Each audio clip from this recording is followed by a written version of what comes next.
Ndakueleza tu vile kunaenda. Ndio useme kama nadanganya ama ni kweli. Nilijua Mtumba man siku yenye alikuwa anaenda kwa Baba Mona. Huko alipoenda kwa Baba Mona, akapigwa akawachwa kwa msitu. Na alipigwa na Alego Babe. Hivyo ndio aliclaim. Alipigwa na Alego Babe. Akawachwa kwa msitu. Nakumbuka nikiwa nilienda mpaka Ahero na Uber kumchukua. That is one. Uliza comment section naseme kama ni ukweli ama ni uongo. Haya. Tukatoka hapo. Mtumba man kwa arudi. Akakaa siku kadhaa tukamsahau. Kidogo tukasikia, "Hello, naumwa. Sijui amefaint. Sijui anasikia nyoka inatembea kwa tumbo." Nikasema akapelekwa hospitali, tukalipa.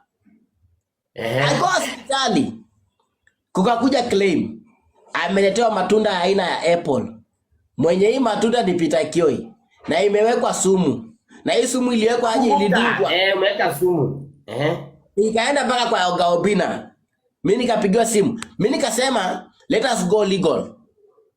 Sawa? Nika launch kesi. Siku 2-3 amerekebisha Peter over the phone. Peter Kioi, tuache hii maneno, sisi ni wanaume. Nikamwambia you are the person who brought the allegations.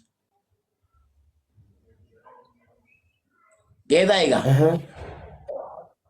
Nikamwambia story ilishanga aje by the way. Tunakumbuka mkipigana juu ya matunda. Ngoja nielezee vile iliisha. Mimi nikamwambia twende polisi. Nikaenda Central Police Station nikaweka nini? Nika file report. Kufile akanipigia nyuma ya tent tusameane. Wakanipigia pamoja na Radio 47 pia. Sikaisha. Kidogo kumbe hakuwa hata anaumwa na tumbo sijui nini. Ilikuwa ni kaswende na tibiwa. Maneno ambayo tuliletewa na nani? Na Kenya Finest. Haya. Maneno ambayo tuliletewa na Kenya Finest. Haya tukatoka hapo. Kidogo. Peter Kioi alitumiwa shilingi 200,000 na wamama wa US anipe, hajanipa. Nikamwambia haya hao wamama walichanga wako wapi? Walete. Hii pesa nani alituma? Walituma na mfumo gani? Walete pia evidence. Ikapotea. Nikaambiwa pia hiyo kanyangia bro imeisha.